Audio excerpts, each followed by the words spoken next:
ನೋಡಿ, ಈ ನುಗ್ಗೆ ಸೊಪ್ಪಿನ ಚಟ್ನಿ ಪುಡಿ ತುಂಬಾ ಹೆಲ್ತ್ಗೆ ಒಳ್ಳೆಯದು. ಇದರಲ್ಲಿ ಐರನ್, ಕ್ಯಾಲ್ಶಿಯಂ ಎಲ್ಲ ಇರುತ್ತೆ. ಸೊ ಹಾಗಾಗಿ ಕರಿಬೇವಿನ ಸೊಪ್ಪು ಹಾಗೆ ನುಗ್ಗೆ ಸೊಪ್ಪಿನ ಚಟ್ನಿ ಪುಡಿ 1.5 ವರ್ಷ ಇಟ್ಟರೂ ಹಾಳಾಗದೇ ಇರುವಂತಹ ಚಟ್ನಿ ಪುಡಿ. ಇದನ್ನು ಮಾಡೋದು ಹೇಗೆ ಅಂತ ನೋಡೋಣ. ಹಾಗೆ ನನ್ನ ಚಾನಲ್ನ ಮೊದಲನೇ ಸರಿ ನೋಡ್ತಾ ಇದ್ದರೆ ಪ್ಲೀಸ್ ಸಬ್ಸ್ಕ್ರೈಬ್ ಮಾಡ್ಕೊಳ್ಳಿ. ಹಾಗೆ ಒಂದು ಲೈಕ್ ಮಾಡಿ, ಶೇರ್ ಮಾಡಿ, ಕಮೆಂಟ್ ಮಾಡಿ. ಸೊ ಮಾಡೋದು ಹೇಗೆ ಅಂತ ನೋಡೋಣ ಬನ್ನಿ. ಈಗ ನೋಡಿ, ನಾನು ನುಗ್ಗೆ ಸೊಪ್ಪನ್ನು ತೊಗೊಂಡಿದ್ದೀನಿ. ಫ್ರೆಶ್ ಆಗಿರೋ ನುಗ್ಗೆ ಸೊಪ್ಪು. ಇದು ಊರಿಂದ ತರಿಸಿದ್ವಿ, ನಮ್ಮ ತಾಯಿಯವರು ಕೊಟ್ಟು ಕಳಿಸಿದ್ರು. ಹಾಗಾಗಿ ಮಾಡೋಣ ಅಂದ್ಕೊಂಡೆ. ತುಂಬಾ ಚೆನ್ನಾಗಿರುತ್ತೆ, ಮಾಡೋದು ಈಸಿ ಕೂಡ ಇರುತ್ತೆ. ಹಾಗೆ 1 ವರ್ಷ 1.5 ವರ್ಷ ಕೂಡ ನಾವು ಸ್ಟೋರ್ ಮಾಡ್ಕೋಬೋದು. ಏನು ಕೂಡ ಆಗೋಲ್ಲ, ಯಾವುದೇ ರೀತಿ ಕೆಟ್ಟೋಗೋದಿಲ್ಲ. ನೋಡಿ, ಫ್ರೆಶ್ ಆಗಿರೋದನ್ನು ಮುಂದಿನ ದಿನ ನಾವು ತೊಳೆದು ಸ್ವಲ್ಪ ಬಟ್ಟೆಲಿ ಒರೆಸ್ಬಿಟ್ಟು ಇಟ್ಕೋಬೇಕಾಗತ್ತೆ. ನೀಟಾಗಿ ಈ ರೀತಿ ಸೋಸಿಬಿಟ್ಟು ಕ್ಲೀನಾಗಿ ಮಾಡ್ಕೊಂಡು ಇಟ್ಕೋಬೇಕು. ಹಾಗೆ ನಮಗೆ ಫ್ರೆಶ್ ಆಗಿರೋ ಕರಿಬೇವಿನ ಸೊಪ್ಪು, ಇದಕ್ಕೆ ಮೇನು ನುಗ್ಗೆ ಸೊಪ್ಪು ಹಾಗೆ ಕರಿಬೇವಿನ ಸೊಪ್ಪು. ಇದು ಸುಮಾರು ನಮಗೆ 1 ಹಿಡಿಯಷ್ಟು, ಫುಲ್ ಚೆನ್ನಾಗಿ ಹಿಡ್ಕೊಂಡ್ರೆ 1 ಹಿಡಿಯಷ್ಟು ಸಿಗುತ್ತೆ ಫ್ರೆಶ್ ಆಗಿರೋ ಸೊಪ್ಪಿದು. ಸೊ ಅದು ಕೂಡ ಜಾಸ್ತಿನೇ ಬೇಕು. ಹಾಗೆ 1 ಹೋಳಷ್ಟು ನಮಗೆ ತೆಂಗಿನಕಾಯಿ ಬೇಕು, ಒಣಗಿದ ತೆಂಗಿನಕಾಯಿ. ಹಾಗೆ ಸ್ವಲ್ಪ ಖಾರಕ್ಕೆ ನಾನು ಒಂದು 5-6 ರೆಡ್ ಚಿಲ್ಲಿ ತೊಗೊಂಡಿದ್ದೀನಿ. ಹಾಗೆ ಬ್ಯಾಡಗೆ ಮೆಣಸಿನ್ಕಾಯಿ ತೊಗೊಂಡಿದ್ದೀನಿ. ಈಗ ನಾನು ಒಂದು ಪ್ಯಾನ್ ಇಟ್ಕೊಂಡಿದ್ದೀನಿ. ಈಗ ಒಂದೊಂದಾಗಿ ನಾವು ಹುರ್ಕೋಬೇಕಾಗತ್ತೆ. ಇದಕ್ಕೆ ಬೇಕಾಗಿರೋ ಮಸಾಲೆಗಳನ್ನೆಲ್ಲ ತೋರಿಸ್ತೀನಿ. ಈಗ ನೋಡಿ, ನಾವು ನುಗ್ಗೆ ಸೊಪ್ಪನ್ನು ಫ್ರೈ ಮಾಡ್ಕೊಳ್ಳೋಣ. ಸ್ವಲ್ಪ ಚೆನ್ನಾಗಿ ಗರಿ ಗರಿ ಆಗಬೇಕು, ಆ ರೀತಿ ಫ್ರೈ ಮಾಡ್ಕೋಬೇಕು. ಒಂದು 5 ನಿಮಿಷ ಚೆನ್ನಾಗಿ ಫ್ರೈ ಮಾಡಿಕೊಂಡ್ರೆ ನಮಗೆ ಚೆನ್ನಾಗಿ ಇದು ನಮಗೆ ರೋಸ್ಟ್ ಥರ ಆಗುತ್ತೆ. ಸ್ವಲ್ಪ ಗರಿ ಗರಿಯಾಗಿ ನೋಡಿ, ಈ ರೀತಿ ಸಾಫ್ಟ್ ಆಗ್ತಾ ಇದೆ. ಹಾಗೆ ನಾನು ಸ್ವಲ್ಪ ಒಣಗಿಸಿ ಕೂಡ ಇಟ್ಕೊಂಡಿದ್ದೆ ಮಾಡಬೇಕು ಅಂತ, ಅದನ್ನು ಮಾಡಲಿಲ್ಲ, ಹಾಗೆ ಇಟ್ಕೊಂಡಿದ್ದೆ. ಸೊ ಹಾಗಾಗಿ ಅದನ್ನು ಕೂಡ ಸೇರಿಸ್ತಾ ಇದ್ದೀನಿ. ಈ ನುಗ್ಗೆ ಸೊಪ್ಪು ಫ್ರೈ ಮಾಡುವಾಗ ಒಳ್ಳೆ ಘಮ ಬರುತ್ತೆ. ನೋಡಿ, ಈ ರೀತಿ ಸ್ವಲ್ಪ ಸ್ವಲ್ಪ ಹಾಕ್ತಾ ಇದೆ. ಫುಲ್ ರೋಸ್ಟ್ ಆಗಬೇಕು, ಆ ರೀತಿ ಹಾಕ್ಕೋಬೇಕು. ನಾವು ಮಿಕ್ಸಿ ಮಾಡಿಕೊಂಡಾಗ ಅದು ಪೌಡರ್ ಥರ ಹಾಕಬೇಕಲ್ವ, ಹಾಗಾಗಿ ಸ್ವಲ್ಪ ಚೆನ್ನಾಗಿ ಗರಿ ಗರಿಯಾಗಿ ರೋಸ್ಟ್ ಮಾಡ್ಕೋಬೇಕು. ನೋಡಿ, ಈ ರೀತಿ ಇನ್ನೊಂದು ಸ್ವಲ್ಪ ಹಾಕಬೇಕು. ತುಂಬ ಸಮಯ ಏನು ಹಿಡಿಸಲ್ಲ. ಈಗ ಇಷ್ಟಾದರೆ ಸಾಕು, ನಾವು ಪ್ಲೇಟ್ಗೆ ತೆಕ್ಕೊಳ್ಳೋಣ. ಈಗ ಕರಿಬೇವು ಕೂಡ ಹಾಕ್ಕೊಳ್ಳೋಣ.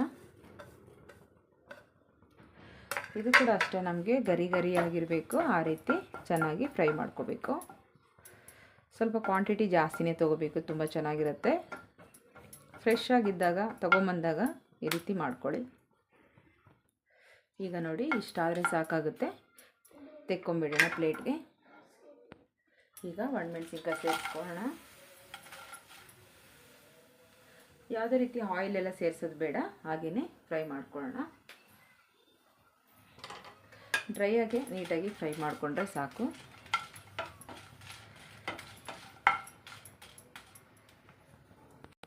ಈಗ ಇದು ಕೂಡ ರೆಡಿ ಆಯಿತು, ತೆಕ್ಕೊಂಬಿಡೋಣ ಪ್ಲೇಟ್ಗೆ. ಈಗ ನಾವು ಒಣಕೊಬ್ಬರಿ ಹಾಕ್ಕೊಳ್ಳೋಣ. ಈ ರೀತಿ ಪೀಸ್ ಮಾಡಿ ನೋಡಿ, ಈ ರೀತಿ ಚೆನ್ನಾಗಿ ಸ್ವಲ್ಪ ಫ್ರೈ ಮಾಡ್ಕೋಬೇಕು. ಮೀಡಿಯಮ್ ಫ್ಲೇಮೇ ಇಟ್ಕೊಳ್ಳಿ.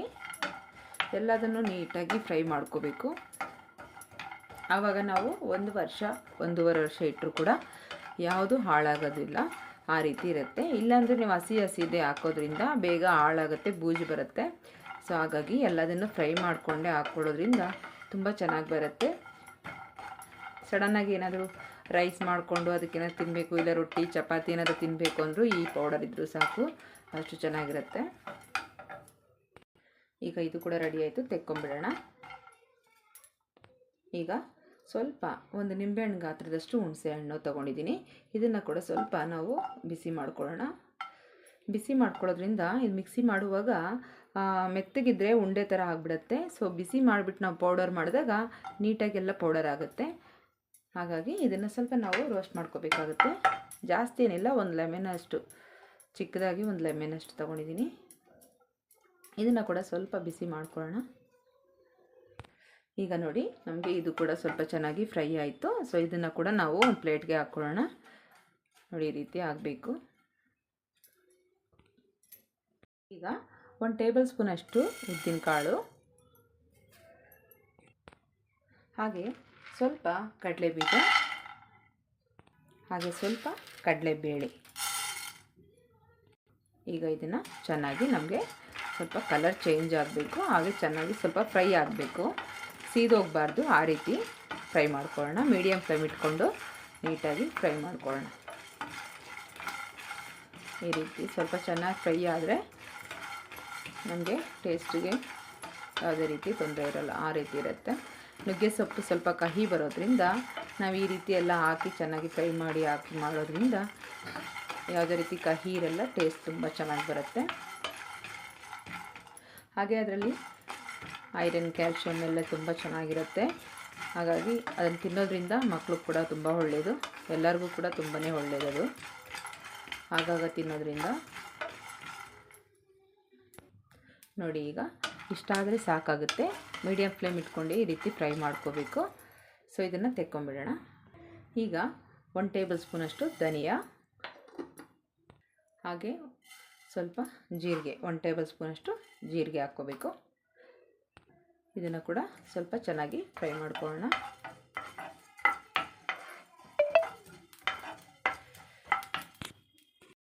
ಇದಾಗಿದೆ, ತೆಕ್ಕೊಂಬಿಡೋಣ. ಈಗ ಇದೆಲ್ಲ ಸ್ವಲ್ಪ ಒಂದು 10 ನಿಮಿಷ ಹಾಗೆ ಬಿಟ್ಬಿಡೋಣ. ಸ್ವಲ್ಪ ಎಲ್ಲ ತಣ್ಣಗಾಗಬೇಕು. ಬಿಸಿ ಇದ್ದಾಗಲೇ ಮಿಕ್ಸಿ ಮಾಡಬಾರ್ದು, ಮೆತ್ತಗಾಗ್ಬಿಡುತ್ತೆ. ಸ್ವಲ್ಪ ನಮಗೆ ತಣ್ಣಗಾದಮೇಲೆ ನಾವು ಪೌಡರ್ ಮಾಡೋದ್ರಿಂದ ಡ್ರೈ ಆಗಿರುತ್ತೆ. ಸೊ ಇದು ಸ್ವಲ್ಪ ಒಂದು 10 ನಿಮಿಷ ಹಾಗೆ ಬಿಡೋಣ, ತಣ್ಣಗಾಗಿ.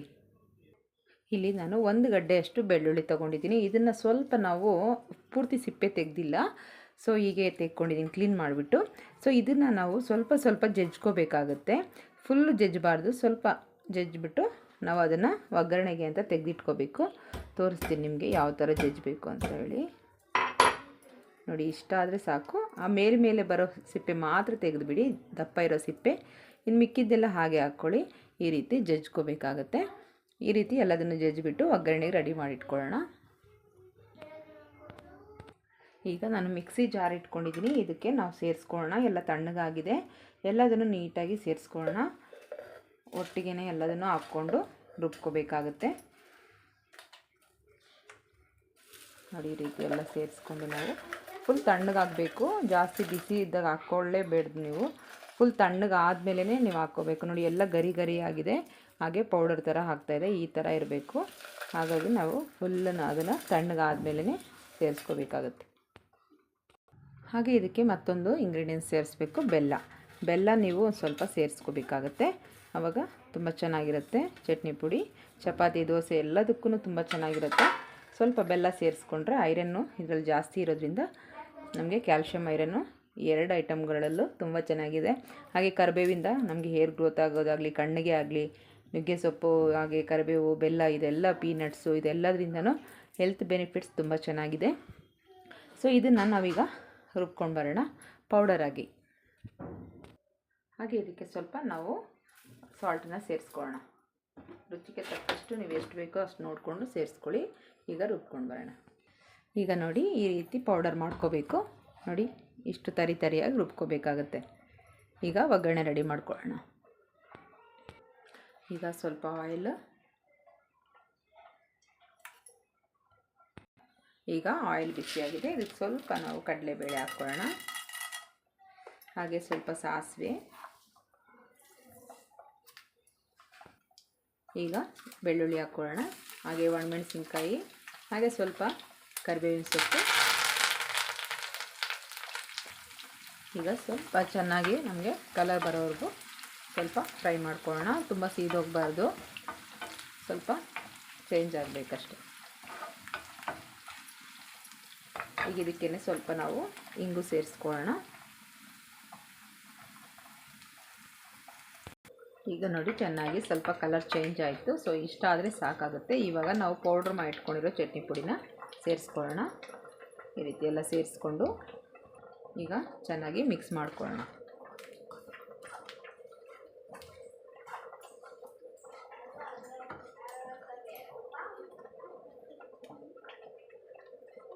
ಚೆನ್ನಾಗಿ ಆಯಿಲಲ್ಲಿ ನೀಟಾಗಿ ಮಿಕ್ಸ್ ಆಗಬೇಕು. ಆ ರೀತಿ ಮಿಕ್ಸ್ ಮಾಡ್ಕೊಳ್ಳಿ.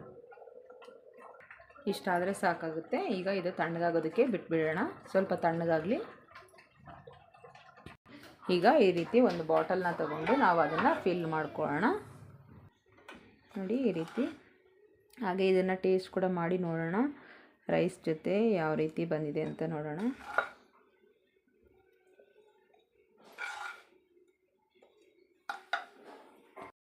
ರೈಸ್ ಜೊತೆ ನಾವು ಚಟ್ನಿ ಪುಡಿನ ಹಾಕ್ಕೊಂಡು ತಿಂದು ನೋಡೋಣ ಯಾವ ರೀತಿ ಆಗಿದೆ. ಈಗ ಸ್ವಲ್ಪ ಚಟ್ನಿ ಪುಡಿನ ಹಾಕ್ಕೊಳ್ಳೋಣ. ಹಾಗೆ ಇದಕ್ಕೆ ಸ್ವಲ್ಪ ತುಪ್ಪನ ಸೇರಿಸ್ಕೊಳ್ಳೋಣ.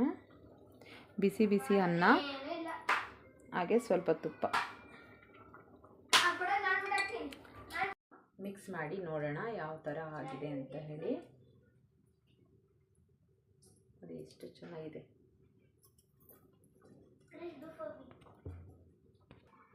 ನೋಡಿ ಇವಾಗ ಎಷ್ಟು ಚೆನ್ನಾಗಿ ಕಲರು ಆಗಲಿ ಟೇಸ್ಟು ಸ್ಮೆಲ್ಲು ತುಂಬಾ ಚೆನ್ನಾಗಾಗಿದೆ. ಸೊ ಇದನ್ನು ಟೇಸ್ಟ್ ಕೂಡ ಮಾಡಿ ನೋಡೋಣ ಯಾವ ಥರ ಆಗಿದೆ ಅಂತ ಮಾಡಿ. ಇವಾಗ ನಮ್ಮ ಲಯ ಅವ್ರು ಹೇಳ್ತಾರೆ, ಹೆಂಗೈತೆ, ಚೆನ್ನಾಗೈತಾ? ಚೆನ್ನಾಗಿದೆಯಂತೆ. ಇದರಲ್ಲೆಲ್ಲ ಹೆಲ್ತ್ ಬೆನಿಫಿಟ್ಸ್ ಜಾಸ್ತಿ ಇದೆ. ಸೊ ಹಾಗಾಗಿ ತುಂಬಾ ಚೆನ್ನಾಗಿರುತ್ತೆ ಟೇಸ್ಟ್ ಆಗಲಿ ಹಾಗೆ ಚಟ್ನಿ ಪುಡಿ ಆಗಲಿ. ತುಂಬ 1 ವರ್ಷ 2 ವರ್ಷ ಬೇಕಾದ್ರೂ ನಾವು ಇಟ್ಕೋಬೋದು ಸ್ಟೋರ್ನ. ಆದರೆ ಅದರಲ್ಲಿ ವೆಟ್ಟಿರೋ ಅಂಥ ಸ್ಪೂನು ಅಥವಾ ಕೈ ಈ ಥರ ಎಲ್ಲ ಹಾಕಿ ಬಳಸ್ಕೊಂಡು ತಿನ್ನಬಾರ್ದು.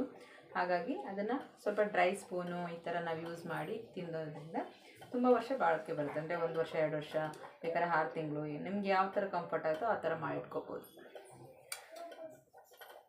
ಸೊ ನಿಮಗೆ ಈ ವಿಡಿಯೋ ಎಲ್ಲ ಇಷ್ಟ ಆಗಿದೆ ಅನ್ಕೋತೀನಿ. Thank you for watching. ಮತ್ತೆ ಸಿಗೋಣ ನೆಕ್ಸ್ಟ್ ವಿಡಿಯೋದಲ್ಲಿ. ಅಲ್ಲಿವರೆಗೂ ಟೇಕ್ ಕೇರ್, ಬಾಯ್ ಬಾಯ್.